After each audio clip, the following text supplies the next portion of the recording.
Bienvenidos al Rincón de Paracelso. Soy el Dr. Antonio Romero Silva y en esta ocasión traigo para ustedes la nomenclatura inorgánica en su parte 4, donde hablaremos de los hidróxidos. En pantalla aparece donde vamos directamente a la parte de los hidróxidos para nombrarlos y debajo el resumen de este video. Igualmente en la descripción, si quieren ir a algún tema en particular, pongo los tiempos para que sea más sencillo que accedan a ellos. Como introducción, recordemos que la materia es todo aquello que tiene masa y ocupa un lugar en el espacio.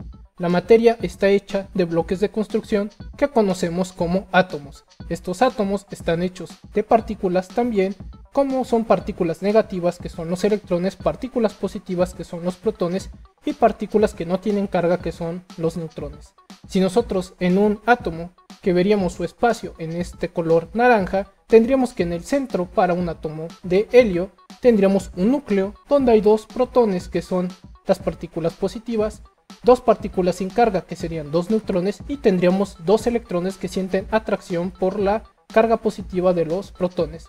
Entonces estos electrones se están moviendo en un espacio definido. Los electrones tienen la peculiaridad de que no puede conocerse su posición y su velocidad al mismo tiempo y se comportan como onda y como partícula, lo que hace que solo hablemos de zonas de probabilidad donde estos electrones se están moviendo. Por ello es que el átomo lo podemos visualizar como una nube de electrones, esta región de probabilidad donde los encontraríamos con un centro donde hay protones y neutrones. Los átomos son las unidades base de los distintos elementos. Un elemento sabemos que es elemento porque está hecho de átomos con el mismo número de protones. Este número de protones lo relacionamos con el número atómico. El número atómico que podemos encontrar en las tablas periódicas nos dice el número de protones que tiene un elemento en particular. Si nosotros tenemos átomos de oro, todos los átomos de oro encontraríamos que tienen 79 protones en su núcleo, por eso es que sabemos que son del mismo elemento, del elemento oro. Los elementos los representamos con símbolos, ya sea con una letra mayúscula o la combinación de una letra mayúscula y minúscula. Para el oro veríamos que es una A mayúscula con una U minúscula. Se van acomodando nuestros electrones de cierta manera y esto lo conocemos como configuración electrónica, donde si yo hago un diagrama por capas, ya que nuestros electrones tienen capas de energía que van creciendo, vería que en la primera capa hay 2 electrones para un núcleo donde hay 10 protones y después habría 8 electrones en la siguiente capa, que sería una capa que está llena con estos 8 electrones. Este sería el ejemplo para un diagrama por capa para el elemento neón, donde si yo esto lo quiero hacer más sencillo puedo usar una estructura de Lewis, la que representa el arreglo de mis electrones de valencia. Los electrones de valencia son los de la capa más externa, en el caso del neón los que están en la parte azul. Entonces si yo pongo el símbolo de mi elemento, que para el neón es Ne, estaría representando a estos 10 protones que hay en el núcleo y esos 2 electrones que están en la capa más interna de el neón, y los 8 puntos, estas 8 esferas, están representando a los 8 electrones más alejados del núcleo, estos electrones de última capa, la de valencia. Cuando nuestros átomos comienzan a combinarse entre ellos, hablamos de enlaces químicos. Los enlaces químicos, de forma sencilla, definirlos como esta fuerza de atracción duradera entre átomos, iones o moléculas que da paso a los distintos compuestos. Un compuesto en química es cuando nosotros combinamos 2 o más elementos, 2 o más átomos de distintos elementos. Un tipo de enlace químico es el enlace iónico, que se forma de la siguiente manera. Un sodio tiene en su capa más externa un electrón y un cloro tiene 7 electrones alrededor. Lo que hace el sodio es que le transfiere un electrón al cloro, de tal manera que ahora el cloro tiene 8 electrones y estos 8 electrones se necesitan porque le da estabilidad al cloro, y cuando lo cumple se dice que cumple la regla del octeto. Entonces el sodio, al perder un electrón, una carga negativa, ahora el sodio se queda positivo y ahora el cloro, al haber ganado una carga negativa, él se queda negativo. Entonces aquí veríamos que cuando un átomo transfiere un electrón a otro átomo hablamos de un enlace iónico. También podemos compartir electrones y un par de electrones se puede representar con una línea, como lo vemos entre estos átomos de hidrógeno. Si se comparte un par de electrones de manera igual, hablamos de un enlace covalente no polar. Y si se hace de forma desigual, entonces hablamos de un enlace covalente polar. La idea detrás de un enlace covalente es que dos átomos comparten un par de electrones o varios pares de electrones. ¿Qué es un hidróxido? Un hidróxido es una combinación de un metal con el anión hidróxido. El anión hidróxido está formado de un hidrógeno, está unido a un oxígeno y en total tienen una carga negativa. Si nosotros vamos a la tabla periódica, recordemos que los metales serían los que están de color azul, mientras que los metaloides están en color malva, que es este color similar al rosa. Los no metales son los que están en la parte de color rojo y los gases nobles serían los que están en el extremo derecho. Entonces nosotros nos vamos a centrar en combinar el anión hidróxido con estos metales que están resaltados en azul. Un ejemplo de hidróxido sería el hidróxido de sodio, que también se llama hidróxido sódico, o el dihidróxido de calcio o hidróxido cálcico, que todos se refieren al calcio cuando está unido con dos aniones hidróxido. Un anión, recordemos, es una partícula con carga negativa. ¿Qué tipo de enlace forman los hidróxidos? Mayoritariamente enlaces iónicos, entonces vamos a estar observando cargas. Si nosotros tuviéramos un sodio que ha perdido su electrón, tenía una carga de +1, y entonces si se encuentra con un anión hidróxido, este anión hidróxido tiene una carga de 1-, entonces 1- del hidróxido con la carga 1+ del sodio quedaría neutro y entonces ya formaríamos un compuesto.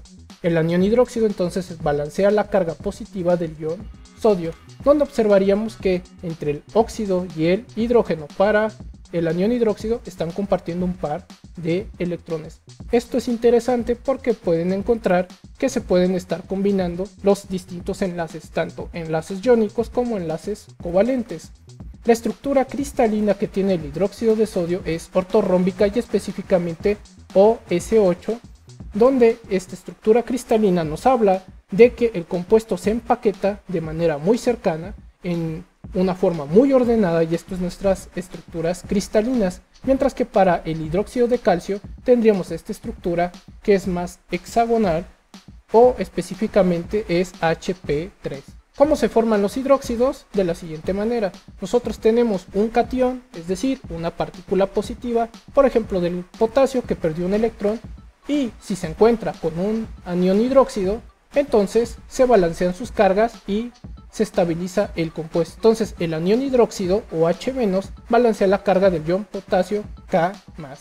Si tenemos al calcio, como en la diapositiva anterior, encontramos que necesitaría de dos hidróxidos para que balancearan su carga. ¿Por qué? Porque el calcio pierde 2 electrones, entonces tiene una carga de 2+.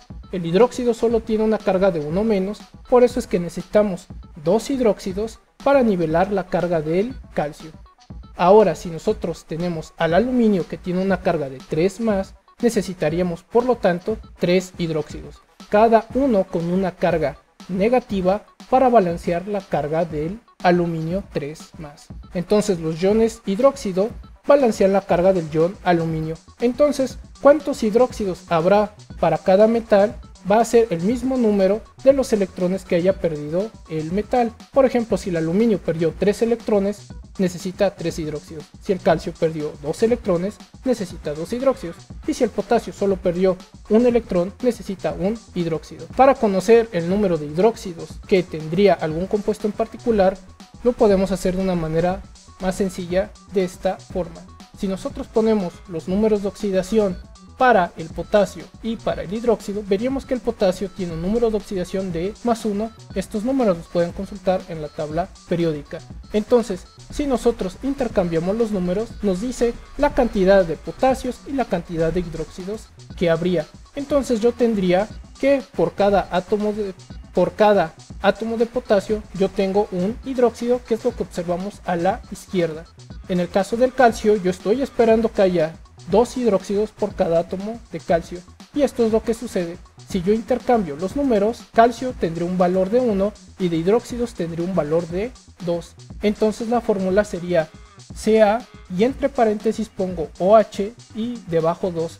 Estos paréntesis están indicando que el oxígeno y el hidrógeno están juntos y que necesitamos 2 hidróxidos, es decir, 2 especies donde está el OH. En el caso del aluminio, que tiene un número de oxidación de +3, esperaríamos que haya 3 hidróxidos por cada átomo de aluminio. Entonces al intercambiar es lo que observamos, hay un aluminio y hay 3 hidróxidos cuando está el aluminio. Nosotros podemos ver que en todos los casos el anión hidróxido siempre está trabajando con una carga de 1-. Hasta el momento lo que hemos utilizado son 3 nomenclaturas principalmente para nombrar a nuestros compuestos inorgánicos: UPAC o sistemática, stock y tradicional. En la UPAC cabe resaltar que usa prefijos como mono, di, tri, tetra para indicar la cantidad de átomos de cada elemento en un compuesto en particular. Lo que sobresale en la nomenclatura stock es el uso de paréntesis y números romanos para indicar los estados de oxidación de algún elemento en nuestros compuestos, y en la nomenclatura tradicional se usan prefijos y sufijos que dependen de la cantidad de estados de oxidación que tenga algún elemento en la fórmula. Veríamos que tenemos que utilizar prefijo más las palabras hidróxido de más el nombre del elemento. Entonces, si yo digo trihidróxido, hablo de que hay 3 hidróxidos, y al poner galio al final estoy hablando del elemento galio. Entonces tengo 3 hidróxidos y un galio, y es lo que podemos observar en la fórmula cuando yo digo trihidróxido de galio. Si yo digo dihidróxido de plomo, entonces hay 2 hidróxidos y hay un átomo de plomo. Y al decir tetrahidróxido de plomo, estoy dando a entender que hay 4 hidróxidos y un átomo de plomo. ¿Cómo se vería esto en nomenclatura stock? Uso las palabras hidróxido de más el nombre del elemento más el número de oxidación en número romano en caso de que mi elemento tenga más de un número de oxidación. En el caso del galio, como el galio solo tiene un número de oxidación, entonces simplemente sería hidróxido de galio. Pero como el plomo utiliza 2 números de oxidación, más 2 y más 4, tengo que indicar esto con números romanos. Si tengo Pb entre paréntesis OH 2, hablo del hidróxido de plomo 2. Y cuando tengo hidróxido de plomo 4, entonces es la fórmula PbOH4. Si recordarán, el número de hidróxidos es igual al número de oxidación del metal. Por eso si vemos 2 hidróxidos, vemos 2 en la nomenclatura stock. Y si vemos 4 en la nomenclatura stock, es porque hay 4 hidróxidos. Mientras que en la nomenclatura tradicional hay una combinación de prefijos y sufijos, donde si nosotros tenemos un solo número de oxidación, tiene que acabar el elemento con la terminación ico. Entonces si tengo GaOH3, hablamos del hidróxido gálico, porque la raíz de donde viene el galio es galia, entonces al ponerle ico termina como gálico. Para el plomo, entonces hablaríamos de que tiene 2 números de oxidación. Si usamos el menor, que sería más 2, tendremos al hidróxido plumboso. Cuando se utiliza el número de oxidación menor, al haber 2 números de oxidación termina en oso, y si se usa el número de oxidación mayor termina en ico. Por eso para PbOH4, cuando el plomo trabaja con más 4 con su número de oxidación más grande, termina en ico, entonces hablamos del hidróxido plúmbico. Siempre hay que recordar que la nomenclatura nos hace referencia a los elementos que tenemos del compuesto, cuáles elementos están y cuántos hay de cada uno. Si vemos para las 3 nomenclaturas siempre aparece la palabra hidróxido, y el hidróxido es lo que estamos haciendo notar en esta serie de compuestos. Vamos a ver un poco más porque hay reglas que nos faltan de ver de la nomenclatura tradicional. En el caso de que estemos usando 3 números de oxidación, tendríamos que usamos la palabra hidróxido y distintos prefijos y sufijos. Si nosotros usamos, por ejemplo, al cromo, quien tiene 3 números de oxidación, si usa su número de oxidación menor, tenemos que usar el prefijo hipo y la terminación oso, para así tener al hidróxido hipocromoso. En el caso de usar el número de oxidación 3 más del cromo, estamos usando su número de oxidación medio y la terminación sería oso. Así tendríamos hidróxido cromoso. Y al ir con su número de oxidación mayor del cromo, que sería 6 más, necesitamos la terminación ico para obtener el nombre hidróxido crómico. Necesitamos un elemento con 4 números de oxidación, y este sería el caso del vanadio. Suponiendo que el vanadio haga 4 hidróxidos con todos sus números de oxidación, tendríamos lo siguiente. Si usa 2 más, que sería su número de oxidación mínimo, necesitamos el prefijo hipo y la terminación oso para tener al hidróxido hipovanadoso. Si tiene 3 más el vanadio, está usando su número de oxidación menor, tiene que terminar en oso. Así tenemos hidróxido vanadoso. Al seguir con el número de oxidación 4 más, es el número de oxidación mayor del vanadio, hablamos entonces de la terminación ico para obtener hidróxido vanádico, y finalmente si usamos el número de oxidación máximo para el vanadio, que sería 5 más, necesitamos el prefijo per y la terminación ico para tener el hidróxido pervanádico. Un elemento que tenga 5 números de oxidación es el manganeso. Suponiendo que hace 5 hidróxidos el manganeso con sus 5 números de oxidación, obtendremos lo siguiente. Si tenemos que el manganeso tiene 2 más, es el número de oxidación más pequeño para el manganeso, requerimos del prefijo hipo y de la terminación oso para obtener hidróxido hipomanganoso. Al seguir con 3 más, tendríamos el número de oxidación medio menor, y aquí la terminación sería oso para obtener hidróxido manganoso. Al tener el número de oxidación intermedio, el que está a la mitad, sería 4 más, necesitamos la terminación ico para obtener hidróxido mangánico. Al pasar al 6 más sería el número de oxidación mayor medio para el manganeso, y aquí necesitamos prefijo per y terminación ico para obtener hidróxido permangánico. Y finalmente, con el número de oxidación máximo, el mayor para el manganeso, que sería de 7 más, tenemos el prefijo hiper y la terminación ico, y así tendríamos al hidróxido hipermangánico. ¿Qué características tienen los hidróxidos? Puntos de fusión y ebullición de intermedios a altos. Por ejemplo, el hidróxido de sodio tiene un punto de fusión, esta temperatura a la que pasa de sólido a líquido es de 393 grados centígrados. Para el hidróxido de estroncio es de 535 grados centígrados, y para el hidróxido de cobre 2 sería de 80 grados centígrados, ya que a esta temperatura es a la que se descompone el hidróxido de cobre. Para el punto de ebullición, cuando pase de líquido a gas, tendríamos que el hidróxido de sodio tiene un valor de 1388 grados. El hidróxido de estroncio tendría un punto de ebullición de 710 grados centígrados. Entonces podemos observar que los puntos de fusión y ebullición van de intermedios a altos. Los hidróxidos son bases. Una base es una sustancia que puede aceptar iones hidrógeno. Entonces, si el hidróxido de sodio se combina con ácido clorhídrico, formaríamos sal y agua. El hidróxido de calcio, al combinarse con ácido bromídrico, obtendríamos sal más agua, y con el hidróxido de galio más ácido yodhídrico obtendríamos sal y agua. Siempre los ácidos están cediendo iones hidrógeno, entonces estos iones que han cedido los están obteniendo nuestras distintas bases, nuestros distintos hidróxidos. Las combinaciones entre ácidos y bases, como los ejemplos anteriores, se conocen como reacciones de neutralización. Los hidróxidos son sólidos, como vimos para el caso del hidróxido de sodio, donde algo relevante es estas estructuras cristalinas que tienen, porque son compuestos iónicos. Entonces, los hidróxidos y los cationes sodio se están acomodando de una manera muy ordenada para formar su red cristalina. Otros nombres para el hidróxido de sodio son lejía o sosa cáustica, y hay que tener mucho cuidado con ellas porque los hidróxidos son muy corrosivos, entonces pueden provocar quemaduras en la piel o en alguna zona donde hayan caído. Las aplicaciones que tienen los hidróxidos en general son para los artículos de limpieza, como de uso personal, como los jabones, o para distintos propósitos, como son los detergentes.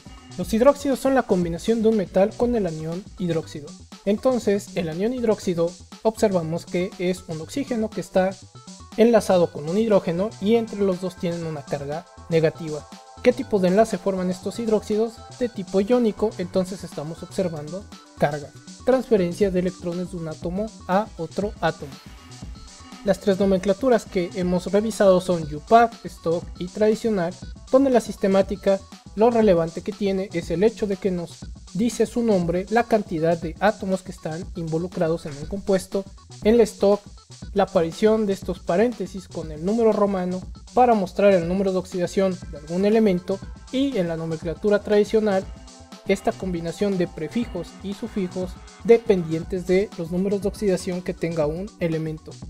Si hacemos el ejemplo para los 5 hipotéticos hidróxidos que tendría el manganeso, si nosotros decimos dihidróxido, estamos dando a entender que hay 2 hidróxidos, y el nombre manganeso que está en el elemento manganeso. Entonces de hidróxido de manganeso, 2 hidróxidos por cada manganeso. Trihidróxido de manganeso, 3 hidróxidos por cada manganeso. Tetrahidróxido de manganeso, 4 hidróxidos por cada manganeso. Hexahidróxido de manganeso, 6 hidróxidos por cada manganeso. Y heptahidróxido de manganeso, 7 hidróxidos por cada átomo de manganeso. En la stock nosotros estaríamos observando los números romanos, que serían los números de oxidación que tiene el manganeso para sus distintos hidróxidos. Hidróxido de manganeso 2, por lo tanto el manganeso trabajó con el número de oxidación más 2. Algo particular que tienen el número romano y la cantidad de hidróxidos es que son los mismos. Si tenemos 2 hidróxidos, entonces el manganeso tuvo que haber trabajado con 2. Si el número con el que estuvo trabajando el manganeso, su número de oxidación fue más 3, entonces vemos 3 hidróxidos y así sucesivamente. Entonces en el hidróxido de manganeso 3 hay 3 hidróxidos, el manganeso estuvo con un número de oxidación más 3. Hidróxido de manganeso 4, número de oxidación del manganeso fue 4. Hidróxido de manganeso 6, el manganeso utilizó el número de oxidación más 6, y para el hidróxido de manganeso 7, el manganeso utilizó el número de oxidación 7. ¿Qué sucede cuando hablamos de la tradicional? Aquí hay una cantidad de prefijos y sufijos dependiendo de la cantidad de números de oxidación que tiene. Tomando en cuenta el ejemplo de los hidróxidos de manganeso, si nosotros usamos el número de oxidación más bajo para el manganeso, que sería de 2 más, hablamos del hidróxido hipomanganoso porque necesitamos el prefijo hipo y la terminación oso. Con el siguiente, que sería el número de oxidación medio menor, tendríamos al hidróxido manganoso porque al usar el número de oxidación medio menor necesitamos la terminación oso, por eso es hidróxido manganoso. Al seguir, al tener el número de oxidación intermedio necesitamos la terminación ico para obtener hidróxido mangánico.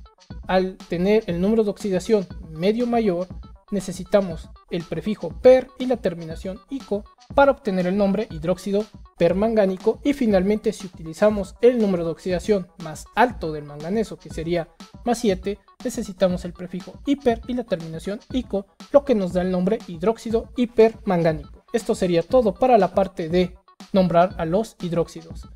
Si tienen dudas o preguntas, háganmelo saber en la caja de comentarios. Yo he sido el Dr. Antonio Romero Silva. Hasta la próxima.